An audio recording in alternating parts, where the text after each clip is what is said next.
అలాంటి వాళ్ళని ఎవ్వరు కానీ లైఫ్ లో ప్రాబ్లమ్స్ ఉన్న వాళ్ళ వెళ్ళి కలుస్తారు తప్ప ఏ ప్రాబ్లమ్స్ లేకుండా ఉన్న వాళ్ళు ఎవరు కలవరు. అలాగే నేను కూడా వెళ్ళాను. నేను ప్రొవైడ్ చేయిస్తాను మీకు. నేను రేపటి వరకు నేను ఇప్పుడు కొన్ని ఇచ్చాను కదా మీకు ఇంకా కొన్ని కూడా ఇస్తాను. నేను అక్కడ పైన మాట్లాడి ఇవాళ మేము అఘోరిని సమర్థించొచ్చా? మరి ఆమె మీ వైపు చేస్తున్న అలిగేషన్స్ కావచ్చు అన్నిటికీ మేము మరి సమర్థించాలి. నేను ఇప్పుడు కూడా చెప్పాను కదా, నేను చెప్పిన కాంట్రవర్సీ నేను చెప్పాను కదా. ఇప్పుడు కాంట్రవర్సీ ఇప్పుడు మీరు ప్రూఫ్ చూపించడానికి ఎందుకు భయపడుతున్నారు? నేను భయపడలేదు. ప్రజలు చూడాలి, మాకు కాదు. ఎవరు ఎందుకు మీకు న్యాయం కావాలి? ఆయనకు ప్రాబ్లం అయితే మీకేమి ఏం కాదు. మేము బ్లర్ వేసుకుంటాం. చేసిందే నేరం కదా, మళ్ళీ దాన్ని బ్లర్ చేసుకోవడం ఎందుకు, చూపించకపోవడం ఎందుకు? సరే, ఇప్పుడు మీడియా ప్రకారంగా ఇప్పుడు నన్ను నమ్మి చాలా మంది మీరు వచ్చారు కాబట్టి అమ్మ దగ్గర అన్ని కాగితాలు కష్టంగా నేను మీడియా ముందుకు వచ్చాను. అసలు నా లైఫ్ స్టైల్ ఇది కాదు. నేను చాలా ప్రెషర్లతోటి నేను ఇంటికి వెళ్తే నేను చాలా ఫేస్ చేయాల్సి వస్తుంది. అలాంటి సిచ్యువేషన్ లో నేను ముందుకు వచ్చాను. అర్థమైందా? కొంచెం అర్థం చేసుకోండి, సగటు ఆడపిల్లను. అర్థమైందా? నేను ఇప్పుడు అగోరిలాగా బరి తెగించి బట్టలు ఇడిచి తిరగట్లేదు. అర్థమైందా? తల్లి కూతుళ్ళు అంటే కూతురు ముందు తల్లి అవుతున్న బట్టలు ఇప్పి కూర్చుంటుందా? మీరే అర్థం చేసుకోండి. తల్లి కూతుల బంధం అని చెప్పేసి భార్యాభర్తలు అంటూ ఆమె నోటికి అదుపు లేదు. ఇప్పుడు నా మీద కూడా తప్పుడు ఆరోపణలు అలాంటిగా చేసింది. అర్థమైందా? నా పర్సనల్ లైఫ్ లో నేను ఏది అనుకుని పోలేదు. ఒక భక్తురాలుగా ఒక అమ్మ అనుకుని, అంటే అఘోరి మాత అనుకుని వెళ్ళాను. ప్రతి ఒక్క ఆడపిల్లకి ఒక క్వశ్చన్ చేయాలనుకుంటున్నా. ఎదురుగా గుడిలో కనిపించిన దేవతల్ని నమ్మరు మీరు. ఇట్లాంటి వాళ్ళు వచ్చి నేను భక్తురాలు వాళ్ళు దేవుడు అంటే ఎట్లా పోతున్నారండి? ఒక క్వశ్చన్ లేదు, నేను మామూలుగా అడుగుతున్నాను. నాకు వచ్చిన డౌట్ కొద్దిగా అడుగుతున్నాను. నేను గుడిలో ఉన్న దేవుళ్ళని నమ్మరు మీరు. ఇట్లా వీడు ఎవడో వచ్చి నేను దేవుడిని నేను దెయ్యాన్ని అంటే మీరు పోతున్నారు భక్తులు అని చెప్పి. చదువు ఇప్పుడు వాళ్ళ రూపంలో వీళ్ళు వచ్చారనే వెళ్తున్నామమ్మా మేము. అర్థమైందా? ఎందుకు వెళ్తున్నారు? వాళ్ళు అన్యాయం అయిపోయారని చెప్పి ఎందుకు ఇట్లా బయటికి రావడం? బయటికి ఒక వినండి, మేము బయటకి రావడం చాలా తక్కువ. మీ మీడియా వాళ్ళే చూపించేది చాలా ఎక్కువ. ఇప్పుడు వర్షం వాళ్ళ ఫ్యామిలీ కూడా నేను కలిసాను. ఏమంటున్నారు వాళ్ళ ఫ్యామిలీ? ఏమంటున్నారు? మీకు సపోర్ట్ గా ఉన్నారు వాళ్ళ ఫ్యామిలీ? నాకు సపోర్ట్ గానే ఉన్నారు. వాళ్ళు కూడా వస్తున్నారు కదా, వాళ్ళతో కూడా మాట్లాడండి. ఓకేనా?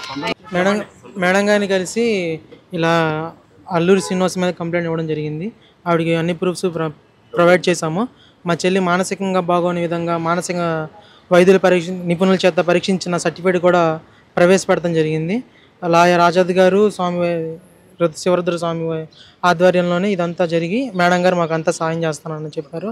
మా కంప్లైంట్ కూడా యాక్సెప్ట్ చేశారు. అంతే. మీ చెల్లికి ఎన్ని రోజుల నుంచి ట్రీట్మెంట్ అనేది నడుస్తుంది? రోజుల నుంచేనండి. గుజరాత్ నుంచి తీసుకొచ్చినప్పుడు అంతకుముందు మామూలు నాటు వైద్యం చేసాము. అది సర్టిఫికేట్ ఉండదు కాబట్టి ఇప్పుడు నార్మల్గా ఇంగ్లీష్ మందులతో చేయించాం కాబట్టి సర్టిఫికేట్ ఉంది. సర్టిఫికేట్ కూడా మీకు చూపించడం జరుగుతుంది. గుంటూరు కదా? గుంటూరు మానస వైద్యశాల. మా చెల్లికి మానసికంగా బాగోలేదని మానస వైద్యశాల. మానస వైద్యశాల అంటే మరి ఇది కొద్దిగా బ్లర్ చేసుకోండి, ప్రైవసీ ఉంటుంది. సర్టిఫికేట్ అనేది అక్కడ చెక్ చేయించినట్టుగా వెనకూడదు. మీకు జరా కాండ ఫోటో తీసి పెడతాను మన గ్రూప్లో.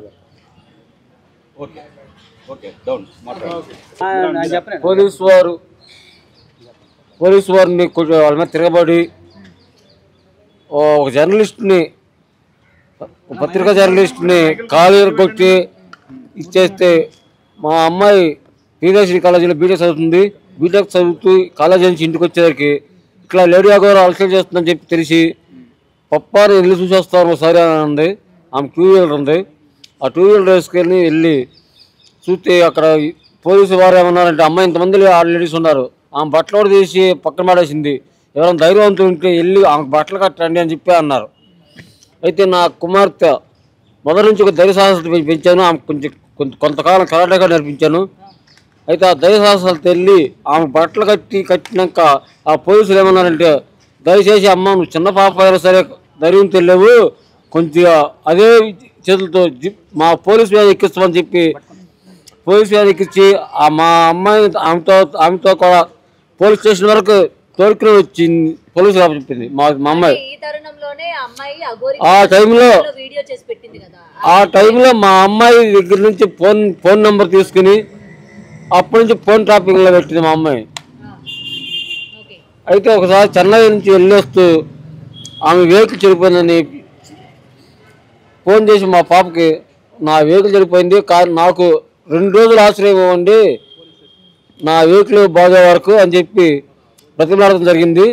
అఘోరి మీకు డబ్బులు ఇచ్చింది అని అంటున్నారు, ఎంతవరకు నిజం? అగౌరవించింది మేము రూపాయి అరగము, కాకపోతే నా దగ్గర నుంచి 45,000 రూపాయలు ఖర్చు పెట్టి ఇచ్చింది. మీకు రూపాయి కూడా పెట్టలేదా? మీ అమ్మాయికి సంబంధించి ఇలా మీ అమ్మాయిని నాతో పంపించండి అని చెప్పి మీకు డబ్బులేమి ఇవ్వలేదా? డబ్బులే ఇవ్వలేదు. కాకపోతే ఏంటి మీ అమ్మాయిని పంపించండి, మీ అమ్మాయిని ఒక సాధకాలను మంచి ప్రయోజనాలను చేస్తాను అని చెప్పని 3 crores చెక్ రాసింది. చెక్ రాస్తే మేము బిడ్డలు నమ్ముకాము, నా కూతురు నాకు కావాలని చెప్పి ఆ చెక్ మా బాబు ఇచ్చేసాడు. అంటే నాకు మాట వాక్ సరింగ్ రాదమ్మా, నాకు బ్రెయిన్ స్ట్రోక్ స్ట్రోక్.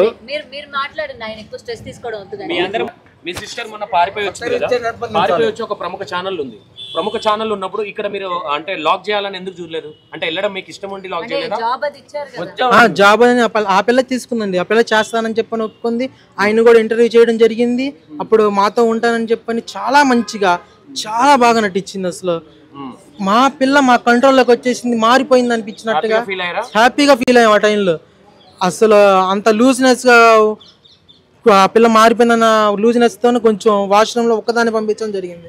నేను వెనకాల అమ్మని పంపించేవాళ్ళని. ఇలా అక్కడ నుంచి మోసం చేసి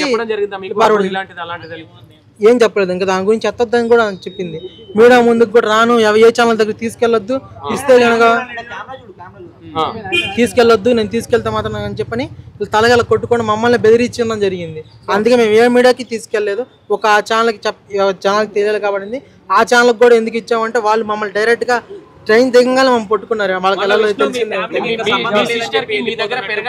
తెలిసింది విష్ణు మన మీ ఫ్యామిలీకి ఇంకా నాకు సంబంధం లేదని చెప్పి, మీ చెల్లికి నాకు సంబంధం లేదని చెప్పి వెళ్ళిపోతున్నట్టు ప్రకటించినట్టు తెలిసింది. మరి ఈ రోజు అవునండి, అవును మరి ఇంకా ఆయన పేరు వచ్చింది కదా. ఆయన నాకేమైనా కానీ ఏం జరిగినా కానీ ఆయనతో సంబంధం చెప్పని పేరు వచ్చింది కాబట్టి దానికి ఎక్స్ప్లెనేషన్ ఇచ్చుకోవడానికి వచ్చాడండి, అంతేనండి. సో ఆశ్రయం కోసం 1 రోజు ఉంచుకుంటారు. 7 రోజులు ఎట్లా ఉంచుకున్నారు మీరు మీ ఇంట్లో? మేము ఉంచుకోలేదండి, తనే వర్షిని తీసుకొచ్చింది. ఫస్ట్ సారి కూడా వర్షిని తీసుకొచ్చింది. రెండోసారి మాత్రం తనంత నేరుగా అర్ధరాత్రి ఓలా బుక్ చేసుకుని మా ఇంటికి రావడం జరిగింది. అలా ఉండి ఈ రోజు వెళ్తా రేపు వెళ్తా మళ్ళీ గొడవ అయితే జనాలు అందరూ చుట్టుముట్టి చండాలం అయిపోద్దని చెప్పి మేము భయపడి డబ్బులు ఏమి ఇవ్వలేదండి. డబ్బులు అయితే ఏమి ఇవ్వలేదండి. కానీ మా అమ్మగారికి డబ్బు ఆశ చూపించి కొంచెం తన వైపు తిప్పుకున్నట్టు నాకు ఫస్ట్ డౌట్ వచ్చింది. ఫస్ట్ వెళ్ళిపోయినప్పుడు ఒక డౌట్ వచ్చింది. లేదు మా అమ్మగారిని అసలు కొట్టలేదండి, కానీ అమ్మ మా నాన్న మాత్రం గొడవ ఆడుతున్నారండి. అది మాత్రం నిజం. 6 నెలల లోపల చెక్ ఎప్పుడు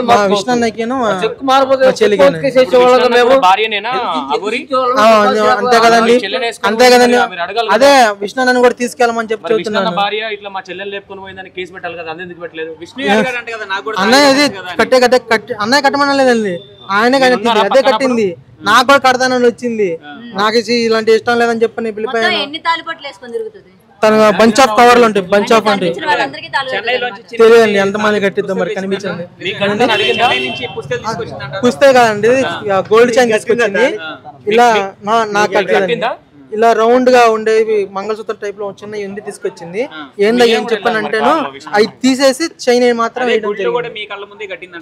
లేదండి. గుళ్ళు అసలు గుళ్ళో సంగతి అసలు మాకు తెలియదు. ఏంటండి అది తెలియదండి. నా ముందైతే మా అమ్మ ఎప్పుడు పిలవలేదు. మా అమ్మ అయితే అమ్మ అమ్మనే తెలియదండి.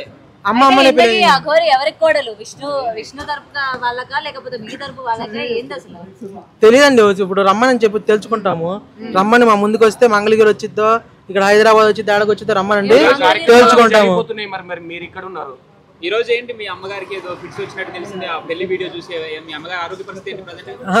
దానికి షుగర్ ఉంటుందండి, షుగర్ డౌన్ అయిపోయి పడిపోయారు, అందుకే తను రాలేకపోయారు. పెళ్లి వీడియో చూసారు వాళ్ళిద్దరు పెళ్లి చేసుకున్నారు? చూసామండి. తెలిసింది మీకు పెళ్లి అయిందని? పెళ్లి చేయడం చూస్తే ఏమనిపించింది అండి, చండాలం అనిపించింది ఎవరికైనా సరే, అదే అనిపించింది. అసలు ఫోన్ కి సిగ్నల్ లేని ఫోన్ తో ఈ 2 సిమ్లు ఏంటి అసలు?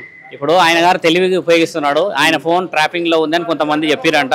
అందుకని ఆయన ఏం చేస్తున్నాడు, ఆ ఫోన్లన్నీ వేరే వేరే మార్చుకొని ఇప్పుడు కొత్త సిమ్ తీసుకున్నాడు. నిన్న మొన్న ఆయన ఎక్కడో నుంచి వీడియో తీసి పెడుతున్నాడు. లైవ్ ట్రాక్ కాకూడదని వీడియో తీసేసి ఎక్కడో సిగ్నల్ ఉన్న దగ్గర పెట్టి అక్కడ నుంచి చనిపోతున్నాడో మనకు తెలియదు. ఇప్పుడు ఈ అమ్మాయి రాధికకి అయితే నిజంగా అన్యాయం జరిగింది. అమ్మాయిని మాటల ద్వారా ప్రేరేపించేసి శారీరకంగా ముందుకు తీసుకెళ్ళిండని కూడా పైన కమిషనర్ గారికి చెప్పారు. కమిషనర్ గారు కూడా దానికి విన్న తర్వాత కేసు తీసుకున్నారు, ఎండోర్స్మెంట్ కూడా ఇచ్చారు. ఇప్పుడు ఎండోర్స్మెంట్ అయితే గవర్నమెంట్ వాళ్ళు ఊరికే ఇయ్యారు కదా, ఎంక్వైరీ లేని గంటన్నర మాట్లాడారు. మీరు కూడా పొద్దున్న నుంచి ఉన్నారు కాబట్టి శ్రీనివాస్ ఏదైతే అఘోరి ముసుగులో ఈ సనాతన ధర్మం అని లోక కళ్యాణం అని రుద్రాక్షలు వేసుకొని చితాభస్వం రాసుకొని సిగబెట్టుకొని తిరుగుతున్నాడో దాని విషయంలో ఈ అమ్మాయి కూడా ఇంకెంతమందిని మోసం చేస్తాడు. మొన్నటిదాకా తల్లి కూతుళ్ళు అనేసి ఒక్కసారిగా పెళ్లి అనేసరికి నేను రియాక్ట్ కావాల్సి వచ్చింది. 3 లక్షల పైగా అమౌంట్ ఇవ్వాల్సి వచ్చింది. అది కాలభైరవ విగ్రహం ఇవ్వాల్సి వచ్చింది. అక్కడ ఇందులోనే నేనున్నా అని చెప్పిందంట. ఎన్ని విషయాలు చెప్పినట్టు ఆ అమ్మాయిని ఇప్పుడు నువ్వు తప్ప ఒప్పడం కంటే ముందు ఇంకా విషయ వివరాలు సేకరించాల్సిన అవసరం ఉన్నదనే చెప్తున్నాం. ఇప్పుడు శ్రీనివాస్ చేసుకున్నాడు పెళ్లి, అక్కడ తాళి కట్టుకున్నాడు. ఆ తాళి కట్టితే చట్టపరంగా నడవదని చెప్పేసి ఇప్పుడు న్యాయమూర్తులు కూడా చెప్తున్నారు. కాబట్టి ఈ అమ్మాయి కూడా న్యాయం ఏమంటుంది, వేరే ఆడవాళ్ళని కూడా అలా తప్పుదోవలో పట్టించకూడదు, మద్యం మత్తులోనే ఏమో చేసుకోవాల్సిన పరిస్థితులు ఉన్నాయని ఆవిడ విషయం. మీరు కూడా ముందుకు వెళ్లాల్సిన అవసరం ఉన్నది. కాబట్టి ధర్మరక్షణ కోసం అని చెప్పి ఒక సాధుని కాబట్టి నేను అఘోరా ఆ వేషాధారణని సనాతన ధర్మం వైపు అపవాద వచ్చే విధంగా చేయకూడదని నేను ముందుకు రావడం జరిగింది. ఇప్పుడు ఎవరైతే రాధిక ఉందో ఆమె దగ్గర ఎలాంటి ప్రూఫ్స్ ఉన్నాయి, ఇప్పటివరకు ఎంత మనీ ఇచ్చింది? 3.5 లక్షలు ఇచ్చింది. ఫోన్ చాటింగ్ ఉంది, ఫోన్ పే రికార్డింగ్ ఉంది. తర్వాత మళ్ళీ ఇద్దరు దిగిన ఫొటోస్ పంపించాను, నేను మాట్లాడుకున్న రికార్డింగ్స్ ఉన్నాయి. ఇద్దరు ఏకాంతంగా 3 నెలల్లో ఆయన చాలాసార్లు వచ్చిపోయినట్టు. వాళ్ళ మామయ్య ఉన్నారు కదా ప్రత్యేకంగా ఏకాంతంగా ఉన్నది. వాళ్ళు కూడా కుటుంబంలో చాలా సీక్రెట్గా ఫీల్ అవుతున్నారు, వాళ్ళు అలా చెప్పకూడదు అని. ఇప్పుడు మీరు వచ్చి అడిగేసేసి చెప్పాలంటే ఆవిడ చెప్పాల్సింది న్యాయపరంగా చెప్పింది, అడ్వకేట్ని కలిసింది కాబట్టి న్యాయపరంగానే పోతుంది. ఇప్పుడు మీరు అందరు వీడియో రికార్డింగ్ చేయడం తప్పితే న్యాయం అయితే చేయరు కదా, న్యాయం చేయాల్సింది అధికారులు. కాబట్టి అధికారికంగా ఇచ్చింది. నేను మెల్లిమెల్లిగా అన్ని ఇస్తానన్నది నన్ను నమ్మి కొన్ని ఇస్తూ ఉంటే నేను మీకు అన్ని ఆవిడకి మాట ఇచ్చాకే వదులుతున్నాను. నేను కూడా ఫొటోస్ కొన్ని ఇచ్చాను కదా మీకు. ఎందుకు ఇచ్చాను, ఆవిడ అనుమతి తీసుకొని ఇవ్వడం, ఆడబిడ్డని కాపాడడం చాలా ముఖ్యమైన స్వామి. విచలవిడితనం చేయకూడదు కదా, ముఖ్యమైన ఆలోచన కూడా అదే నాది. ఇప్పుడు ఎవరైతే అఘోరి ఉందో ఆమె దగ్గర ఎలాంటి ప్రూఫ్స్ ఉన్నాయి, ప్రూఫ్ చూపించమని అంటున్నాడు. ఈమె మాత్రం ఏం ప్రూఫ్ చూపించాలి? ఎందుకు ప్రూఫ్ ఉండదు స్వామి, అట్లా మాటలు అంటే సరిపోదు. మేము ఈరోజు వచ్చి కమిషనర్ గారి దగ్గర పేపర్లు ఇచ్చామంటే ప్రూఫ్ లేకుండా వచ్చామా? అలా ఆయన గారిని రమ్మనండి కదా, ప్రూఫ్ లేదు అని చెప్పి ఆయన రావాలి కదా, ఆయన అడగాలి కదా. ఇప్పుడు అక్కడ నుంచి వచ్చి చూపించాలి. ఎక్కడో ఉండి ఒక వీడియో తీస్తే అయిపోతుందా స్వామి? అట్లా మాట్లాడద్దు. ఇప్పుడు నేను ఎలా ప్రూఫ్తో మాట్లాడుతున్నా, ఆయన కూడా అలా వచ్చే అధికారం ఉంది కదా. వచ్చి నేను ఇది అని చూపించమని చెప్పు, అలా నేను దానికి ఏకీభవిస్తాను. శ్రీనివాస్ని కూడా నువ్వు ఇది చేసావు అని చెప్పట్లేదు ఆయనకి. నువ్వు ఏం చేసావు వచ్చి నిర్ధారణ చేసుకునే హక్కు లేదా? మంగళగిరిలో కేసు వేసారా, మరి వాళ్ళ పేరెంట్స్ ఏడుస్తున్నారా, వచ్చారుగా, మరి వాళ్ళకి అక్కడ సమాధానం చెప్పకూడదా? 15 లక్షల కేసు అది అయ్యిందా, వాళ్ళకి వచ్చి సమాధానం చెప్పకూడదా? ఇలానే అన్నీ ఉన్నప్పుడు మరి ఆయన అక్కడ ఉండేసి చెప్పడానికైనా ఆయన అంత పెద్ద సనాతన ధర్మవాది, అంత పెద్ద సాధు అఘోరాలకి పెద్ద పీఠాధిపతి. ఆయన ట్రాన్స్జెండర్గా ఆయన ఉన్నది లేనిది మార్చుకొని తిరుగుతూ వీడికి వచ్చేసి సనాతన ధర్మం అనేసరికి అందరూ నమ్ముతున్నారన్న ఆ విషయాన్ని బలహీనతగా తీసుకున్నాడు. ఆయన నోటితో ఆయనకి చెప్పించకపోతే, మీకు నేను చెప్పిన విషయం నిర్ధారణ కాకపోతే నన్ను అడగండి. అప్పుడు మీరు వర్షిని వాళ్ళ మమ్మీ డాడీ వాళ్ళు వచ్చారు, ఏం చెప్పారు? నాకేం చెప్పలేదు. వర్షిని వాళ్ళ అమ్మ నేను వాళ్ళతో మాట్లాడుతా అన్నారు. నేను ఇంకా వాళ్ళతో మాట్లాడలే. జస్ట్ ఒక 5 నిమిషాలలా మాట్లాడి కలిసి కాళ్ళు మొక్కి ఆశీర్వాదం తీసుకొని న్యాయం జరుగుతుందిలేమో అని చెప్పినా వాళ్ళు బయటికి. వాళ్ళ ఆరోగ్యాలు బాగాలేవు పాపం, అంత బలహీనంగా కనబడుతున్నారు. తల్లిదండ్రులు ఊసరం ముడితే బాగుంటుందా స్వామి? కాబట్టి అది ఆలోచన చేయండి మీరు, ఓకేనా?